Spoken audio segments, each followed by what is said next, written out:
Yeah.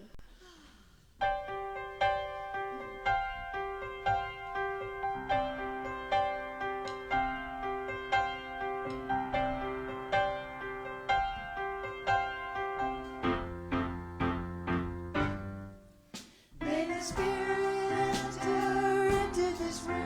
May our hearts be filled with delight. May she ever surround and protect us. And may always her beauty be by our side.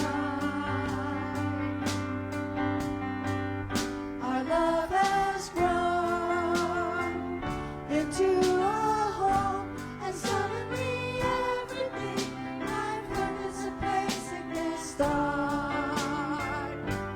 Finally, love has come and taken a place in our heart.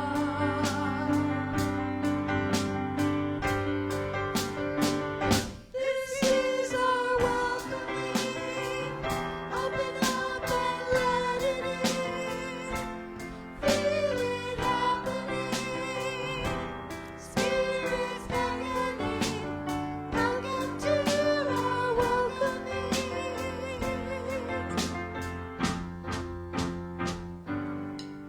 May your eyes be filled with wonder and joy.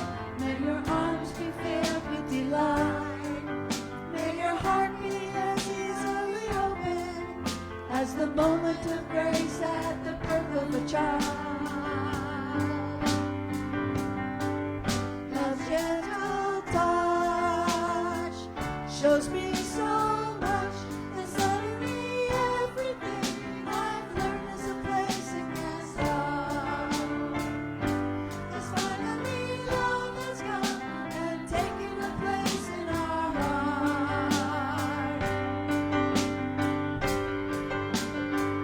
This is our welcoming.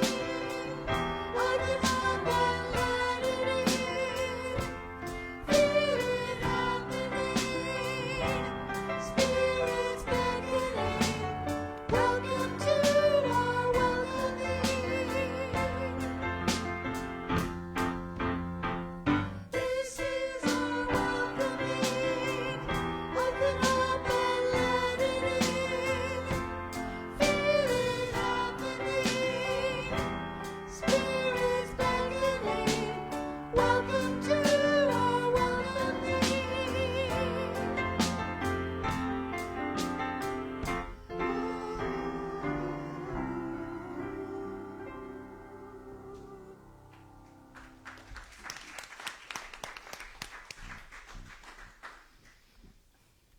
As an affirmation for peace in the Middle East and in solidarity with our Muslim and Jewish brothers and sisters, all of us people of the book, we greet one another. Assalamu alaikum. Wa alaikum assalam. Peace be upon you. And upon you, peace. Shalom. Alaikum shalom. So good morning. Good morning. As most of you know, I'm Reverend Vicki Elder, and it's my joy and honor to welcome you to Unity of Monterey Bay, a beloved community co-created with love and intention that welcomes all people, all races, ages, cultures, ethnic backgrounds, economic circumstances, nationalities, and religions. Whatever your immigration status, sexual orientation, gender identity, family configuration, and or abilities, whether you're here with us in person or joining us virtually, we know that love knows no boundaries. We are one in spirit. As a purpose-driven church, Unity of Monterey Bay is an inclusive spiritual community committed to co-creating an environmentally sustainable, spiritually fulfilling, socially just, and compassionate human presence on this planet. We celebrate our oneness and honor the God of each of our understanding, affirming the innate good and divine essence within each and every individual. Would you please join me in our statement of faith? There is only one presence and one power in the universe, God the good, expressing as infinite God beyond us, intimate God beside us, inner God being us, divine love in action.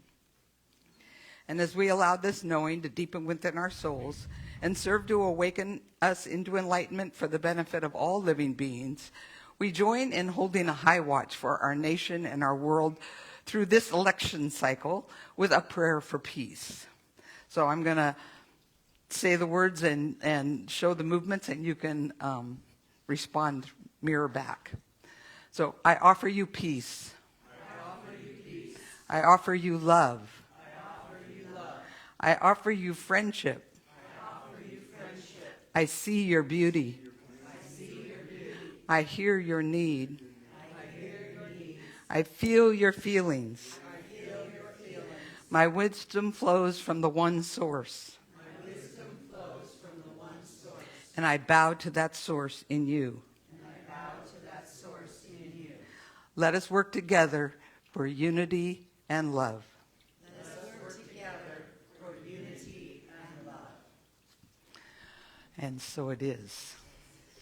And now we affirm, thank you, God, for this most amazing day.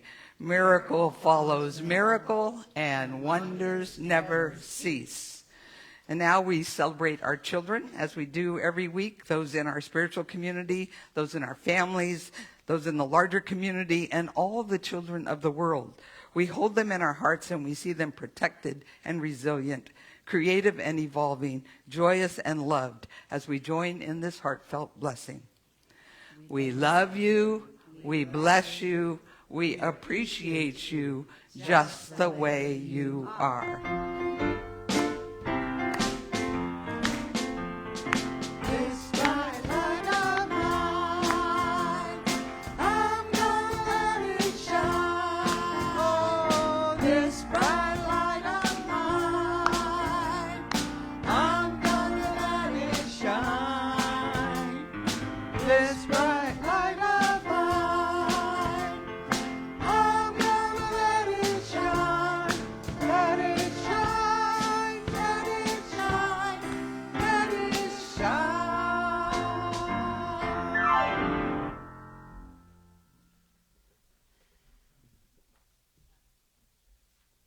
So now let's all take a deep breath in and let it out with an audible sigh.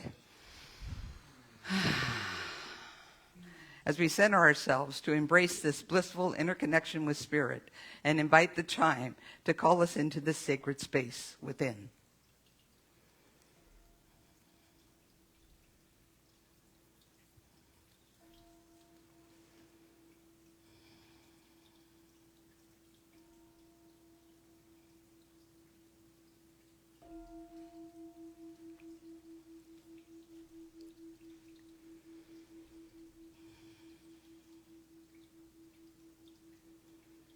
We ring the chime 4 times to call in the 4 directions and remind us of our interconnection with all of creation and with the sacred circle of life. As we feel it resonate through our very beings, we follow its call into this now present moment within. Continuing to focus on our breath, with each inhale, we open our hearts and minds. We envision our breath reaching every cell of our being. And with each exhale, we see all barriers and obstacles dissolving into this divine flow. Again, as we inhale, we expand the spaciousness within us. We move beyond the limitations and boundaries of our bodies. And as we exhale, we ground ourselves deep within Mother Earth and into our oneness with the universe. Finally, we breathe our awareness into the highest expression of love, light, joy, and peace we can imagine as we experience a transforming wave of gratitude. And with a fullness of heart, we say yes to it all, embracing, claiming, and knowing the divine Christ Spirit expressing in, through, and as us. And with a final exhale, we say thank you, God. Now fully centered and transformed by the power of Spirit, we enter into our lesson and meditation time with today's daily word.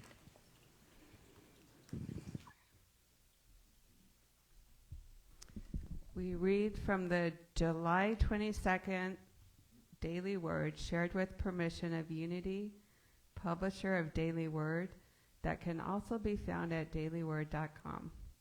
And the word is healing.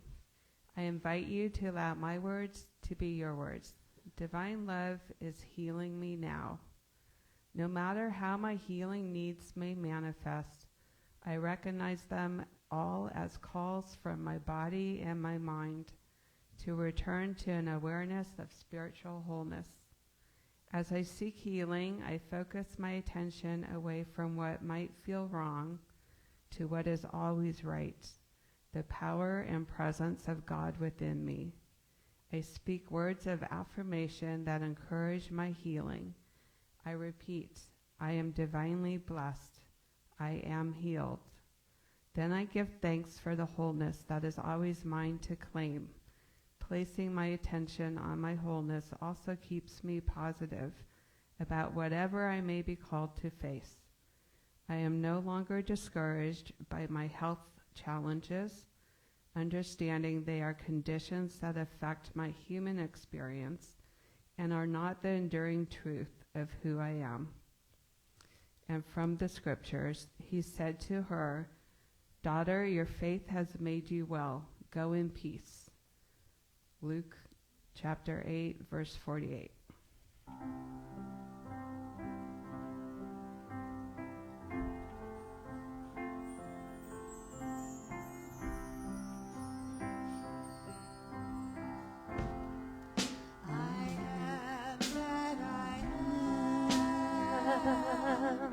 Has brought me to this now moment. Here I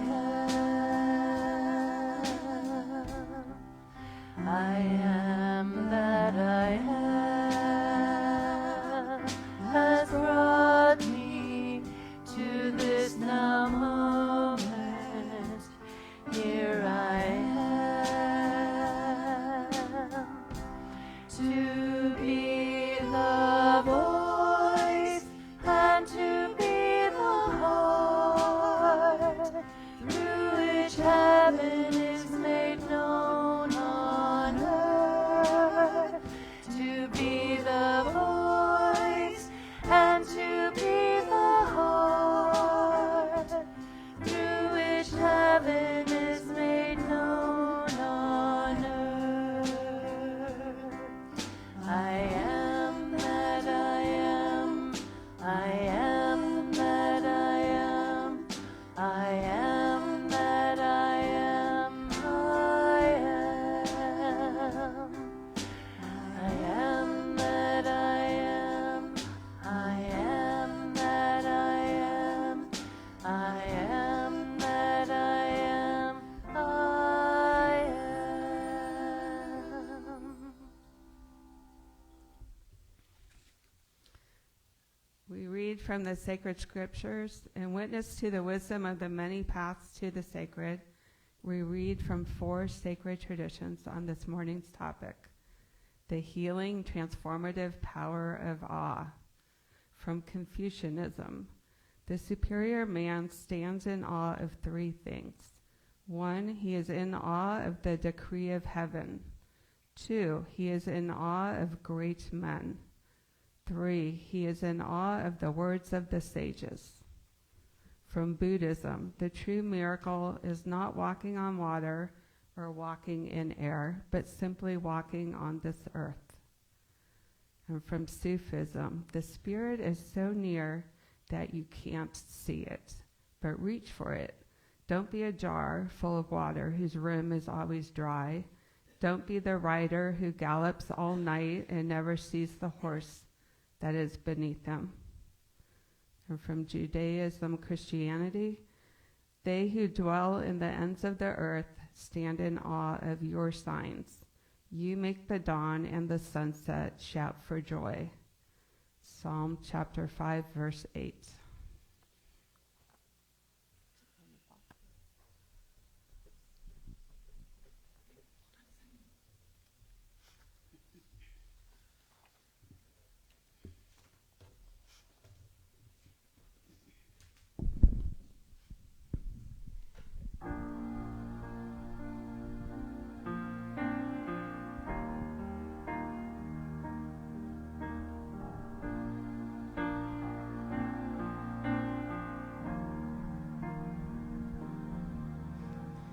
creatures of the earth, big and small, and every hair on my head, you've counted them all. The secret of the stars and the mysteries of Mars are nothing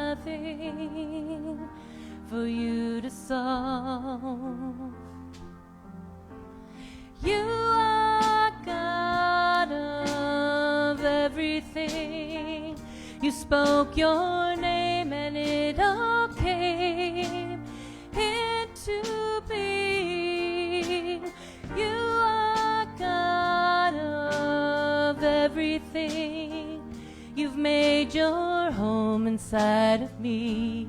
There is nothing else I need. You are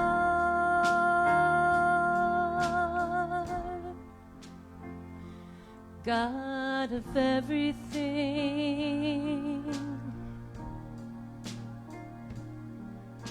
The path of time moves like shifting sand, but I'm steadied by perfect hands.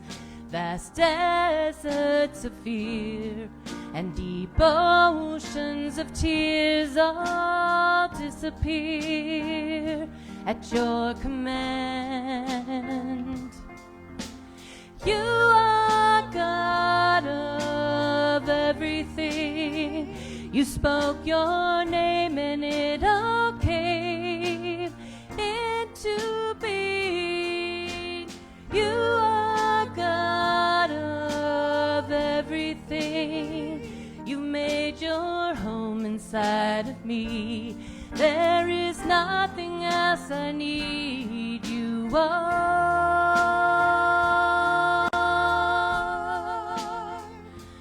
God of everything. Oh, the wonder of wonders. You are.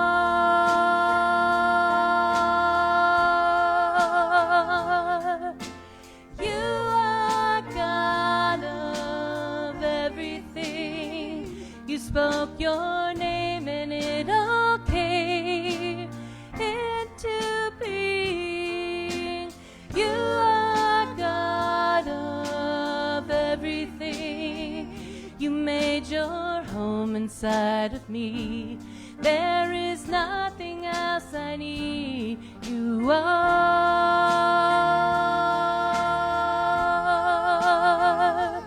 God of everything. God of everything. God of everything. God of everything.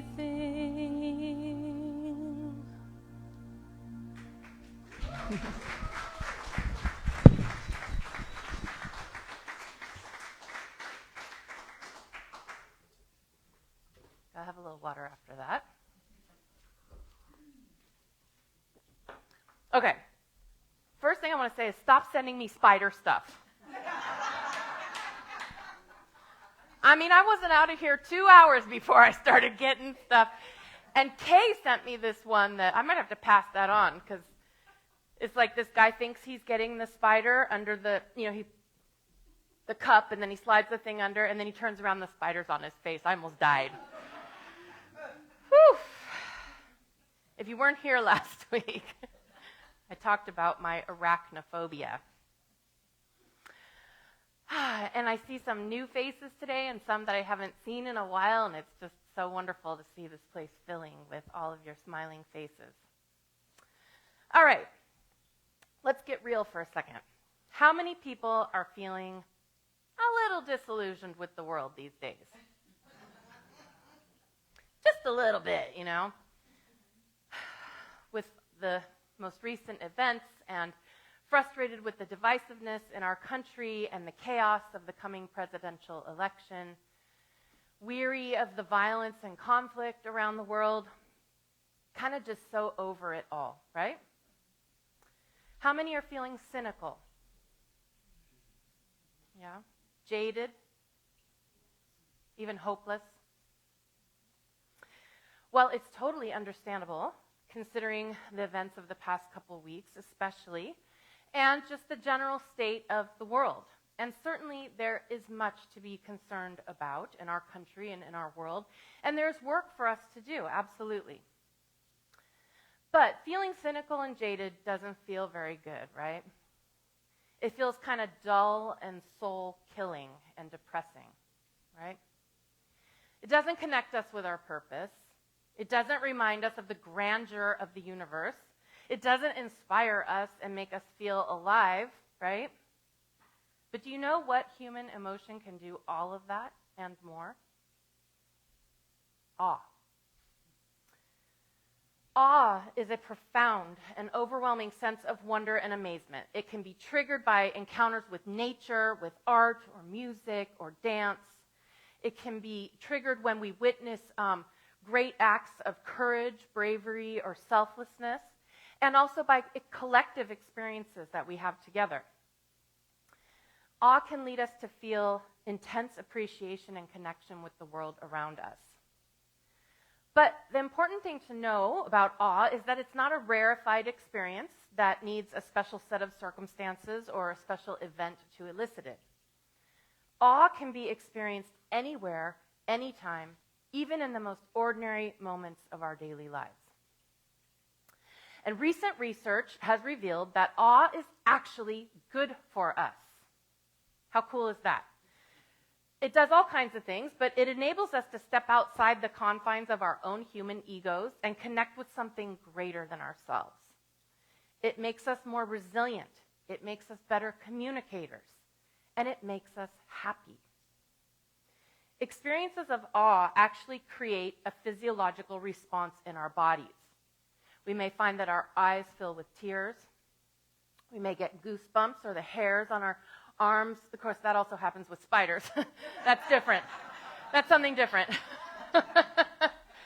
Goosebumps for awe, hair standing up for spiders. May even feel like you get like chills. And these are actual physiological responses, and they're signs that our body is literally responding to this intense emotion of awe. And when that happens, our body releases oxytocin and dopamine. And these are neurochemicals that soothe our stress response, they calm our central nervous system, and they foster openness and connection with others. And the best thing is that we can learn to experience more awe. We can sort of train ourselves and cultivate this sense of wonder and awe that can make the ordinary extraordinary, that can allow us to find beauty and purpose and deep meaning in the daily activities of our lives. And in the process, opening our hearts and connecting us more deeply to God, to one another, and to ourselves. Perhaps even most powerfully, awe has the capacity to wake us up out of our collective slumber, that sort of trance that we can get into sometimes, to see the world around us with new eyes, to transport us out of that jadedness and that cynicism, and restore a sense of wonder and appreciation for life that are such an important part and a healthy part of our human experience. So as I shared last week, a few weeks ago, Alexander and I took a trip up to the Sierras, and while we were in Arnold, we visited Calaveras Big Trees State Park, which I found out Marianne practically grew up there. Your father was? He was a naturalist. A park ranger. So cool. So, anybody ever been to Calaveras Big Trees? Okay, so a number of you have. Okay. So we had been there before. I think it was maybe our third time there. And we always hike what's called the North Grove. And that's sort of the part, when you go in the entrance and there's like a visitor center and like a little natural museum. And, it's kind of the part where the tourists go, right? And then there's a loop that takes you through the old growth redwoods. This year we decided to do something different and hike the South Grove. And this involves a 20-minute drive beyond the entrance, which gives you a sense of how vast this park is. And during this 20-minute drive, you cross the Stanislaus River. It's very cool. And you come to a part of the park that, this was June, so there were people there, but nowhere near as many people as in the upper, more popular part. And the reason we went there is because the stuff I read said that there were even more old-growth redwoods, or sequoias, that were even taller and older and bigger than the ones that most of the people see. So that was enough reason for me to want to go there. So it turns out that the South Grove is home to over 1,000 giant sequoias that range in age from 1,000 to 3,000 years old. Now, I had heard before that it can be hard for scientists to age these trees because they literally count their rings, and they can't count the rings until they have fallen down, right? They can estimate by their size and everything. But what I also learned is that a lot of scientists that study this stuff are starting to believe that we may have grossly underestimated the age of these trees, which I think is really, really cool. Because we were impressed that they were like 1,000 or 1,500 years old. Now it's turning out some of those trees are more like 2,000 to 3,000 years old. So Alexander and I set off on the trail to see these amazing trees. And after hiking a couple of miles, we had to take an offshoot trail that was another half-mile long to take us to what is supposedly, or is believed to be, the largest and oldest tree in the forest. It's called the Agassiz tree, not Andre Agassi, but named after a Swiss-American biologist and geologist. And the Agassiz tree, not yet, the Agassiz tree is 262 feet tall and 31 feet in diameter. And okay, goosebumps. I'm getting you getting them too? God bumps. Yeah, why do geese get all the credit? What did they do? Okay, so here's an even more impressive fact. We came upon one of the rangers, and he told me that the Agassiz tree weighs as much as 9 blue whales.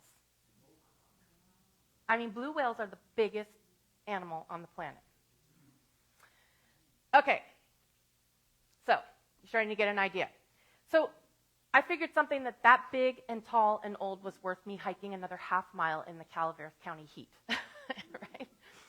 So after passing just one enormous tree after another, we finally came to the Agassiz tree. And it was unmistakable because even though we had thought the trees we'd been passing for the past couple of miles were enormous, ginormous, when we came to the Agassiz tree, it was even bigger. It was unmistakable.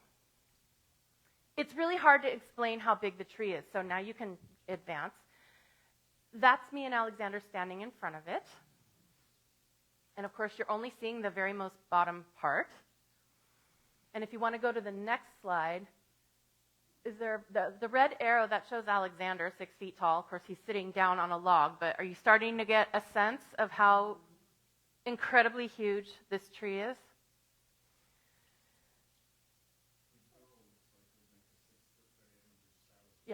Yeah. It's just, it's huge. So as far as I'm concerned, the only proper response in the presence of such an enormous and ancient being is awe. It stops you in your tracks. You get those goosebumps. And your brain sort of struggles to make sense of it. How could something be so big?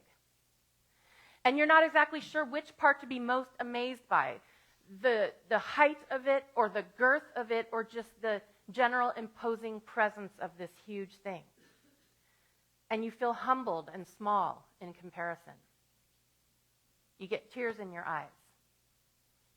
And you feel simply stunned that there could be something so big and old and beautiful and powerful in our world.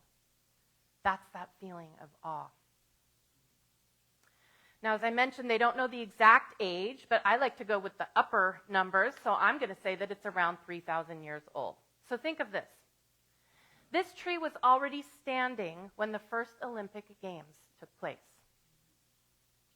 when Rome was founded. And it was already huge and already ancient when the Buddha gained enlightenment under the Bodhi tree. And it was even older and taller and bigger and more ancient when Jesus walked the earth. It simply boggles the mind. And what I'm struck most profoundly by when I visit these giant trees is their stillness and how stoic and quiet and calm they are, which is the total opposite of me. Maybe that's why I like them so much. That just, aha. I'm not stoic or quiet or calm. And they're just so composed and unchanging. So, I'm hopping around with my camera, I'm taking pictures of it, and the tree is just standing there, just stands there. It's perfect stillness, perfect peace, perfect presence and knowing and beingness. You can go to the next slide. So after that initial sense of awe and wonder, for me, the only next appropriate response in the presence of this ancient being is reverence. I felt like falling to my knees and saying, I'm not worthy, before this amazing being. And it made me feel small and insignificant, but in a good way. In a humbling way, in a putting myself into perspective way. Let's face it, we humans tend to think that the world revolves around us, right? We have a greatly overinflated sense of our own importance on this planet. And what has this done? It has led us to behave in irresponsible and unsustainable ways, right? So figuratively, kneeling before the presence of this 3,000-year-old tree put me in my rightful place. And if you'll go to the next slide, as you enter into the South Grove Loop, there is a sign, and you can read it. It says something about this forest has been here for thousands of years more than you and will still be here when you are gone. So please treat it with respect. I thought that was so cool. So it's not that we humans are not important or worthy or wonderful creations ourselves, because we are. It's just that we sometimes need to get a better sense of our own rightful place in the universe. This tree will do that for you. We're relative newcomers to this planet, right? And I'm pretty sure that for a 3,000-year-old tree, my 53 years on this earth are like a flea bite on its roots, I mean, that's the scale of it, right? Insignificant. And I don't think it would hurt us to get a sense of our own insignificance once in a while, just to put things into better perspective. And so I stood there. I wished I could have been alone, but of course there were other folks around. And I just allowed myself to be awash in that awe and wonder and reverence and respect. And inwardly, I told the tree, because I talk to trees, and I hug them. I said, I'm humbled by you, Ancient One. You have my utmost respect and reverence. You are my elder. And I sort of inwardly bowed to the tree. I didn't want people to think I was nuts or something. I've already hugged it. Got to draw the line somewhere. So the next slide shows a picture of me hugging the tree. It was like hugging the toe of an elephant times 1,000, or like hugging a hair on the toe of an elephant. Awe and wonder are amazing feelings for us to experience as human beings, and they can be really hard to describe. Awe can make us feel, as I said, infinitesimally small, as well as enormously expansive, all at the same time. It's like when we look at the Grand Canyon or we stare up at a starry sky. It's the feeling we have when we witness an act of great bravery or selflessness. But the best thing about it is that those feelings of wonder and awe can actually be good for us. They can heal our sense of grief and disconnection. They can connect us with something greater, and they can reinvigorate our enthusiasm for life. Next slide.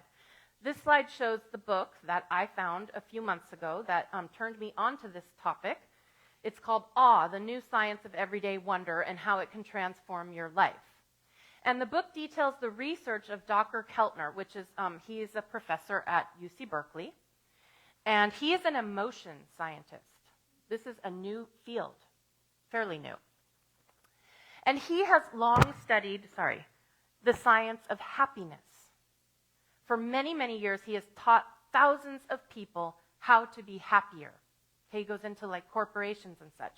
After 20 years of teaching happiness, he says he has finally figured out the secret, and it's awe.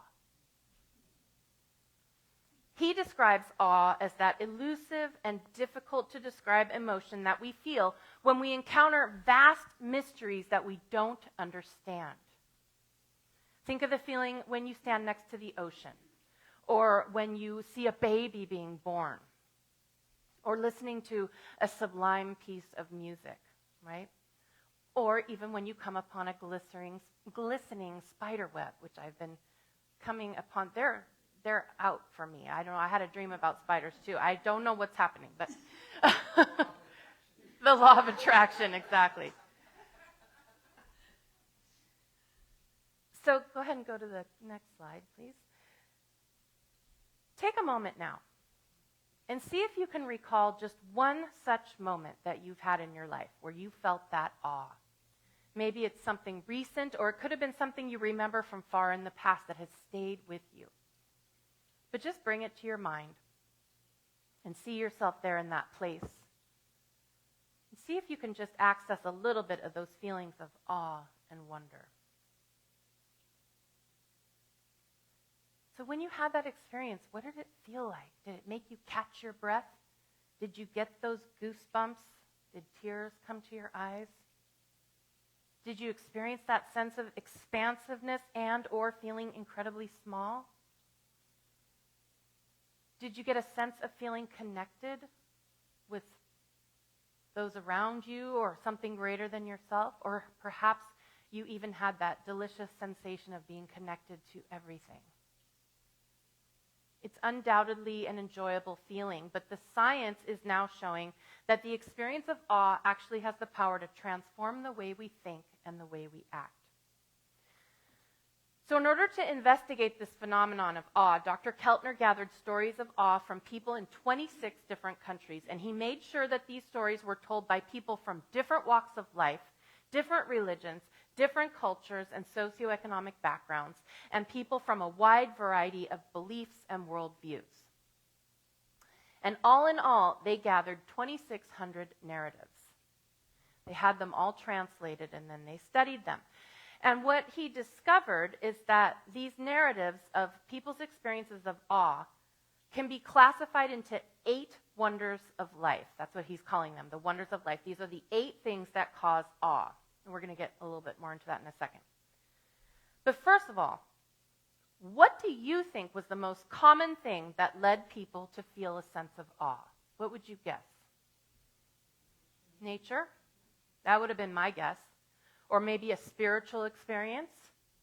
And those things, and music, those things were all on the list of 8 wonders, but the most common thing across cultures, religions, and worldviews that created a sense of awe in people was witnessing other people's courage, kindness, strength, and overcoming.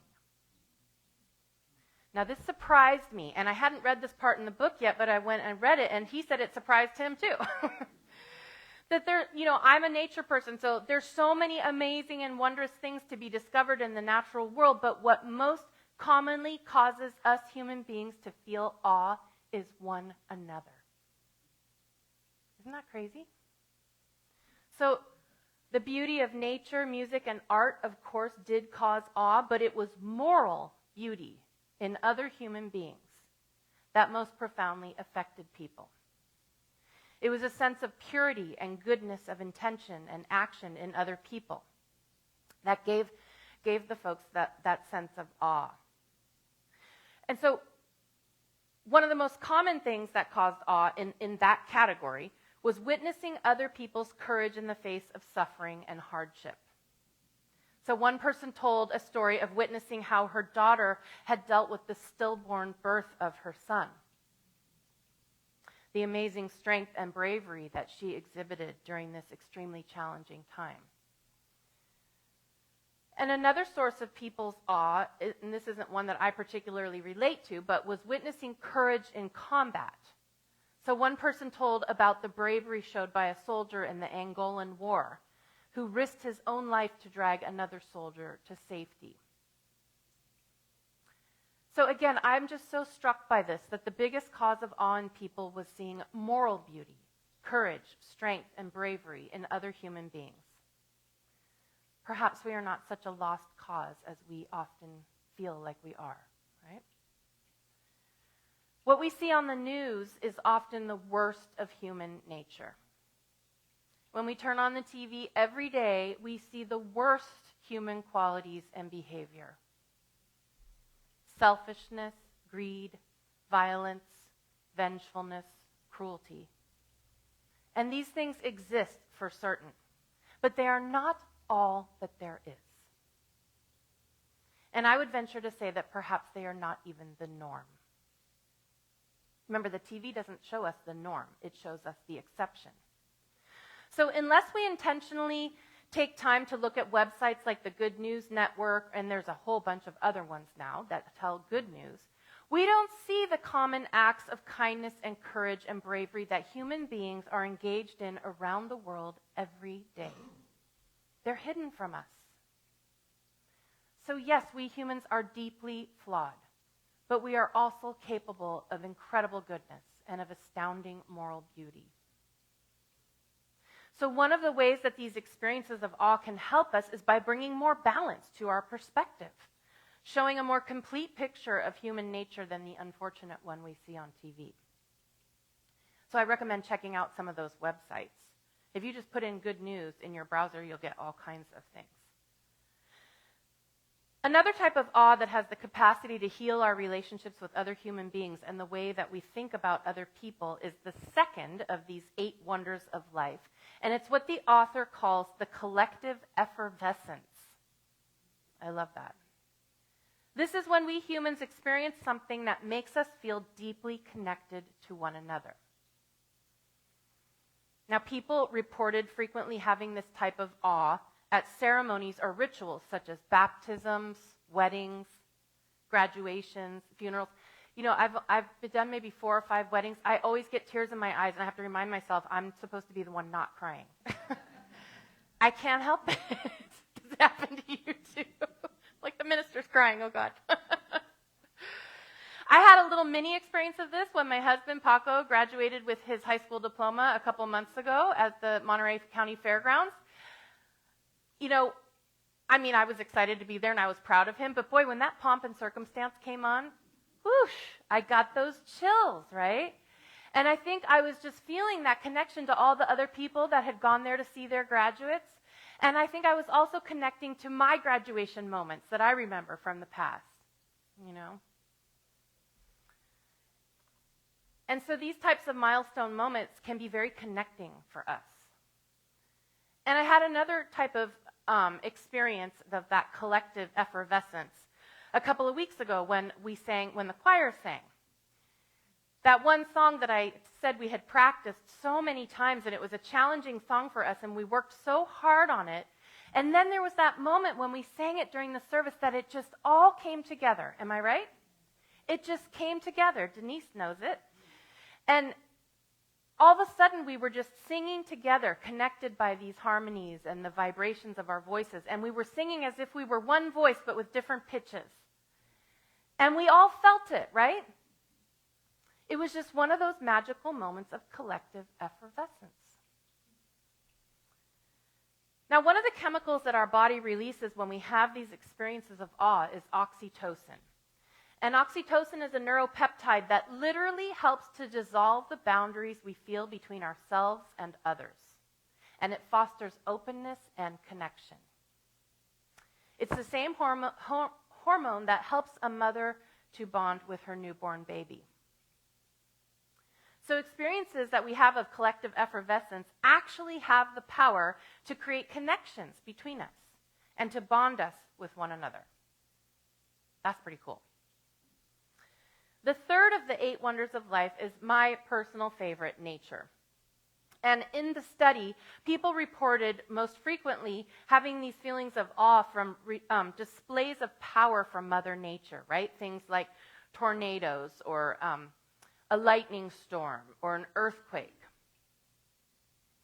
Another cause of awe, of course, is what I mentioned, looking up at the stars in the night sky. They even mention things like walking among giant trees, looking at mountains, or staring out at the ocean. And of course, one of the most common ones, looking at canyons. There's something about canyons, right? How many folks have been to the Grand Canyon? Okay.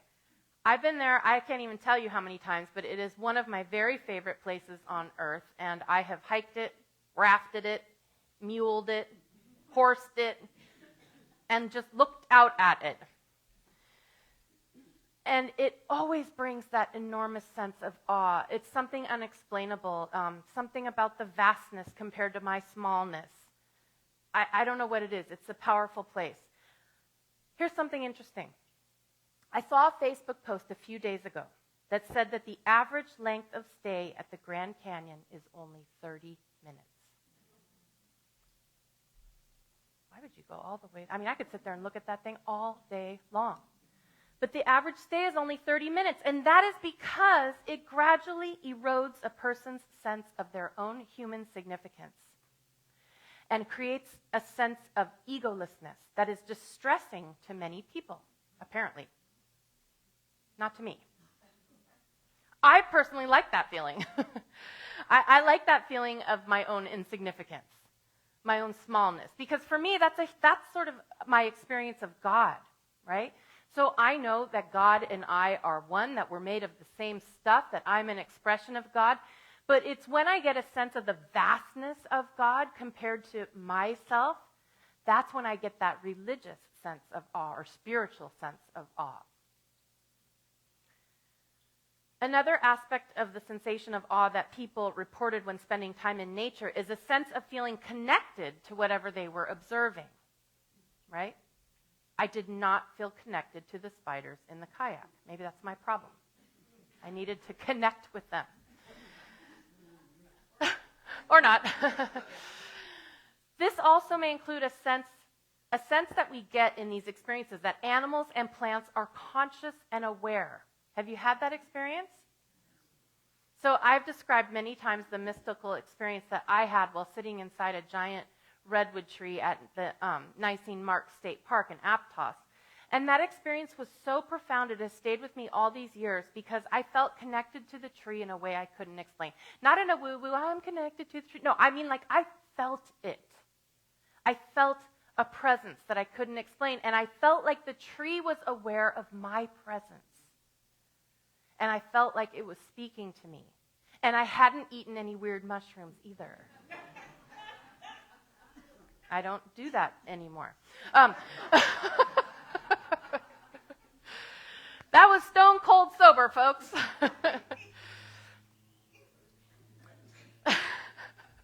Hey, I went to UC Santa Cruz. Come on now.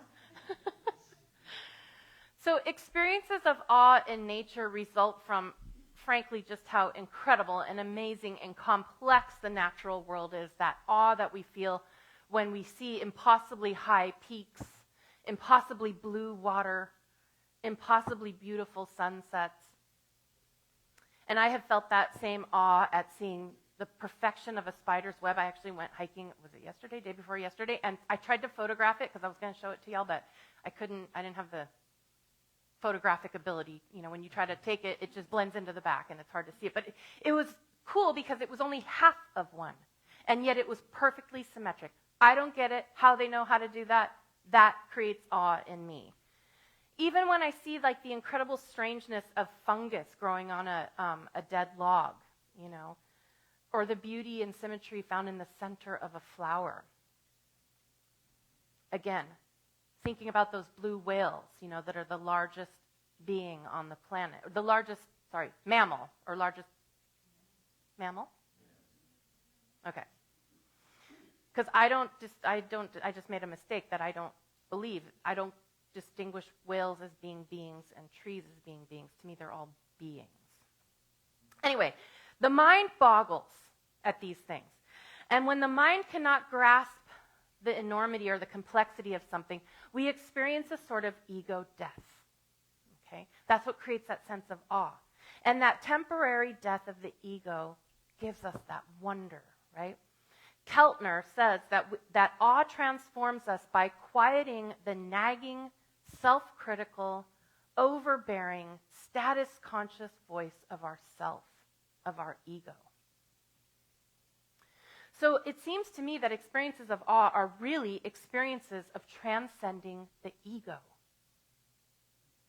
And in a spiritual context, we know that transcending the ego is the way that we connect more deeply to our own spiritual selves and to God, right? So really, awe is a mystical experience in itself and has the capacity to transform us spiritually. And these experiences' transformative power lies in their ability to pluck us out of that state of cynicism and jadedness that we were talking about, that self-obsessed human experience that says we are the center of the universe, right? Or in unity language, our over-identification with the ego self. You know, we have two selves, our spiritual self and our ego self. Where do we spend more of our time? I'm a minister, and I can tell you I spend the majority of my time in the ego self, right? So we need experiences that can shift us over to the other side, to get out of the ego. We get so caught up in our own human concerns and dramas, and we think that that's all there is.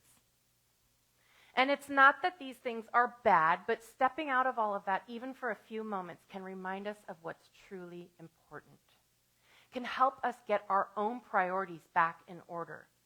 And it can help us set aside our own self-concern long enough that we can actually care about and put some energy into helping others. Experiences of awe can disconnect us, at least for a time, from our overly material, overly technological, consumerist, status and acquisition-seeking existence. And it can heal our disconnect with the natural world and with one another. And it can make our lives better, happier, more meaningful, and more purposeful. Now, there's so much more to explore about awe, including the remainder of the 8 wonders that Docker found in his research, and how these experiences can heal and transform us, and how we can learn to cultivate more experiences of awe in our lives. And we're going to get to as much of that as possible next week. In the meantime, your homework is to go and seek out experiences that give you goosebumps.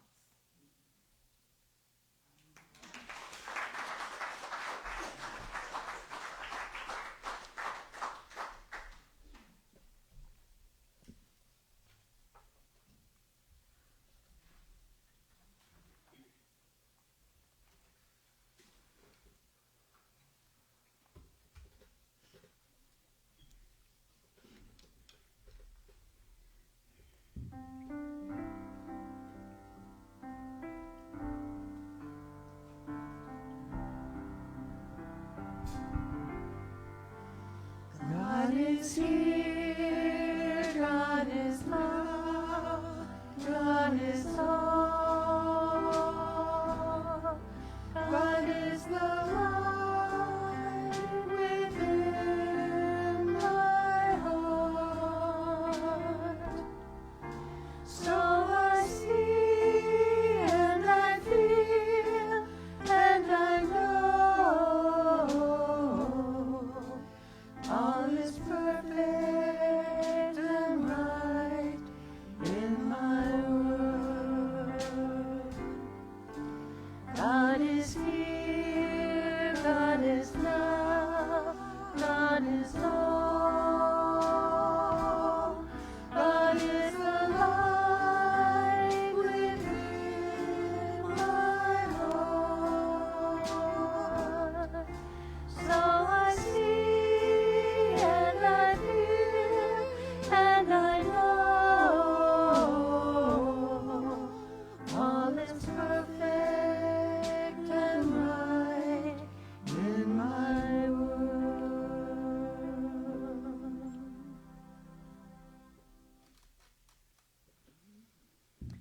So we've come to that time now where we get to sit quietly for a few moments and quiet the mind, quiet the body, and experience the present moment. So it can help by first bringing an awareness to your body, feeling the sensations in your body and the places where your body makes contact with the surface beneath you.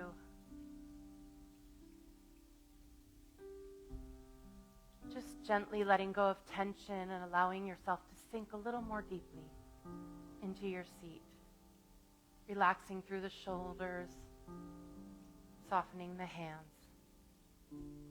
relaxing the jaw.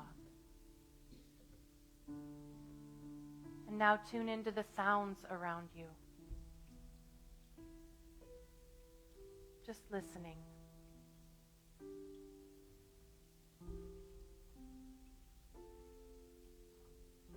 And now letting your awareness come to rest on your breath. As you gently inhale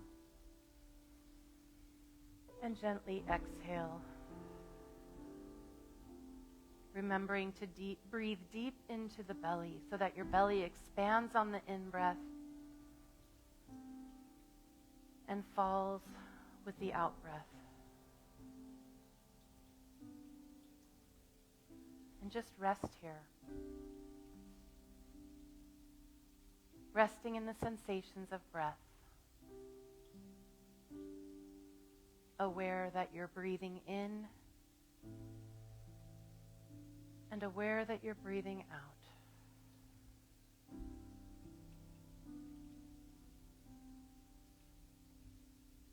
And just bringing your attention to this present moment, this perfect, sacred, ordinarily extraordinary present moment.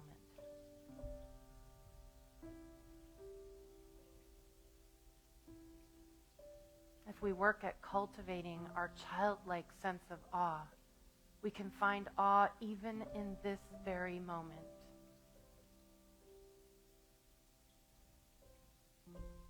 The awe of our bodies and the breathing that happens all on its own.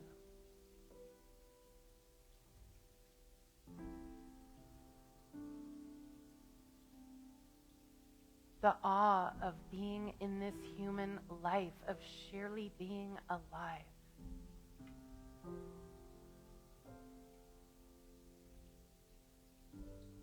The awe of the connection that we feel with one another as a spiritual community.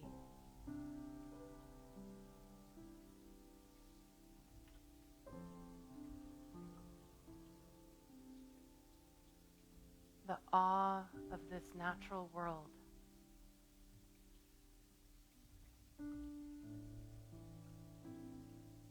You can feel that awe for anything if you will just allow yourself. Just like Jesus said, for us to come as little children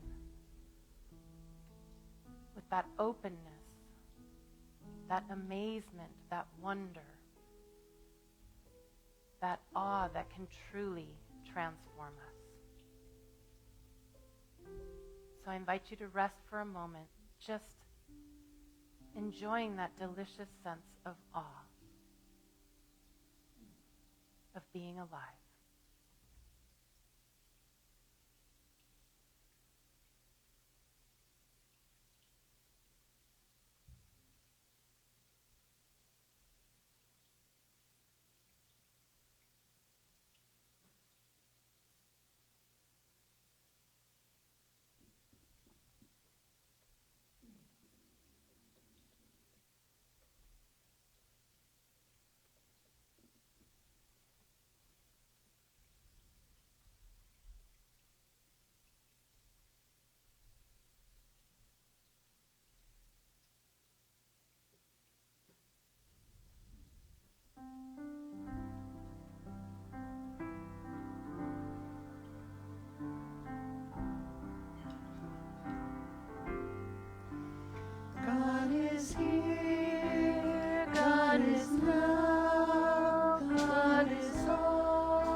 drawing gently to a close, remembering that awe leads us instantly into gratitude.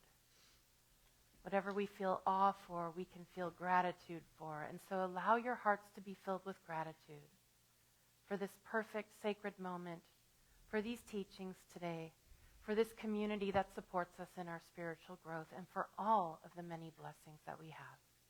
And so we say thank you, thank you, thank you, God. Thank you, God. So it is. Amen.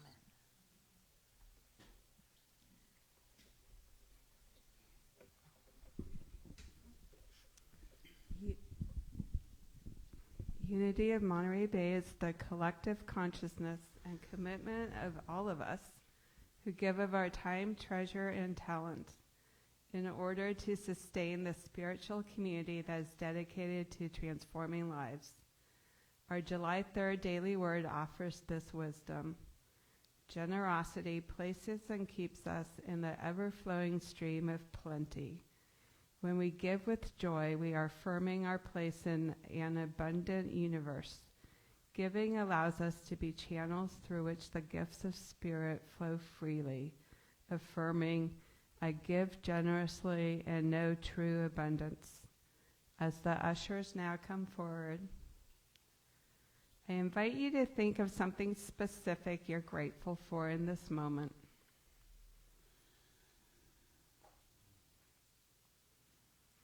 And now, with our hearts and minds overflowing with gratitude, we breathe into the divine flow of God's good, trusting that we are enough, that we have enough, and that there always is enough to both have and share. We give thanks for all the ways you all give in person, online, by monthly bank auto payments or credit card.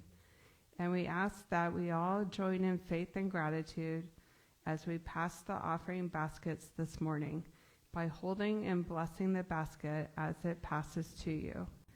And now please join me in our offertory blessing. I am an open channel for God's infinite good, divine love flowing through me, blesses and multiplies everything I give and everything I receive. I am both blessed and a blessing. Thank you, God.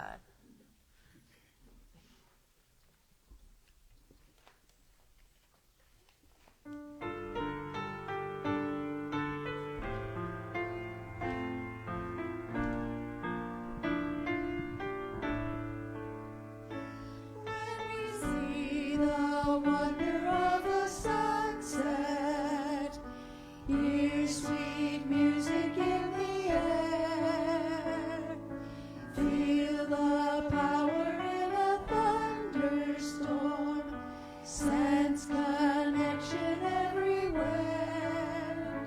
It's the wonder of life that we celebrate in awe and gratitude.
So it is with great joy that we bless and give thanks for these gifts and offerings that demonstrate our collective commitment to the spiritual work of love and transformation in our lives and in our world. And we dedicate this offering, our lives, and this ministry to more fully expressing the Christ light that is the truth of our being, and inviting all people to know God's love. Finally, knowing that one with God all things are possible, we affirm together, the good is now, the rest is blessed, and the best is yet to be in our lifetime. Gently. Thank you, God. For our wonderful music today, we'd like to thank Scott Kearns, Richard Burdick, Denise Rosier, Charlie Thweet, and Kenny Loggins. And of course, our awesome music team with Denise and Sue and John and Robin and Marianne and myself. Yay. For announcements, we invite you to check your e-blast as well as the handout. Are there still more of those handouts? Not sure. Okay. Summer dinners are happening. You can still sign up to host or to attend. There are sign-ups in the sacred grounds, and there is a new event, 2 new events, and others will be coming. So keep your eye on that. Church of the Wild will be meeting next week, Sunday, July 28th at 2 p.m., and that is at Via Paraiso Park. If you want to know more about what Church of the Wild is, you can talk to me after.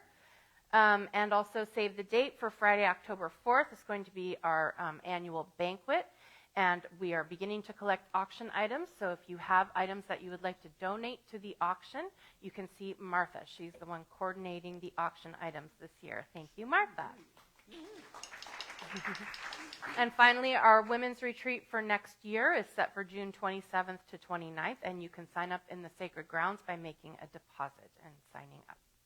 All right, as we bring our service to a close this morning, we're so grateful that you have joined us, whether you're here in person or watching us on Facebook Live or catching us later on our YouTube channel. We're just so glad that you joined us. And we hope we've made you feel at home here in our community, and we want you to know that wherever you are on your spiritual journey, you are welcome here. Our chaplain on duty today is Jan Lindenthal Cox. You'll know she has her stole on, and she's available to pray with you after the service. So we give thanks for the service of all of our chaplains who hold the high watch in prayer for our community. All right, we're ready to form our closing circle.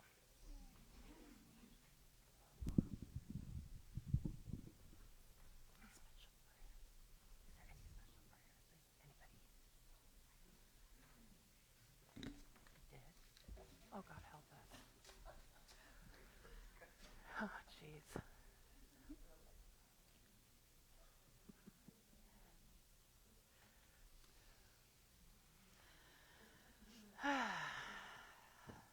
Well, Vicki said, pray for our country. So yes, of course, we hold our country in this circle of prayer that we might be guided to the best and highest for all of us. But I also ask that we hold ourselves in prayer, that we not become jaded and cynical by the things going on. Not to be Pollyanna or pretend they're not happening, but go and walk in the woods and get some perspective, just so that it doesn't become too big. Just remember that that's not all there is. And there are amazing, wonderful acts of kindness going on everywhere around us, if we can just have eyes to see them. Please join me in our prayer for protection. The light of God surrounds us. I am light. The love of God enfolds us. I am love. The power of God protects us. I am power. The presence of God watches over us. I am presence. Wherever we are, God is, and all is well.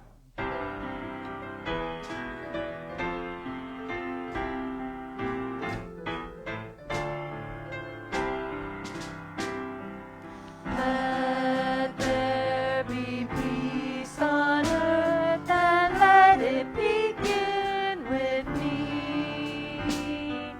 Let there be peace on earth, the peace that was meant to be.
today was a perfect day for you.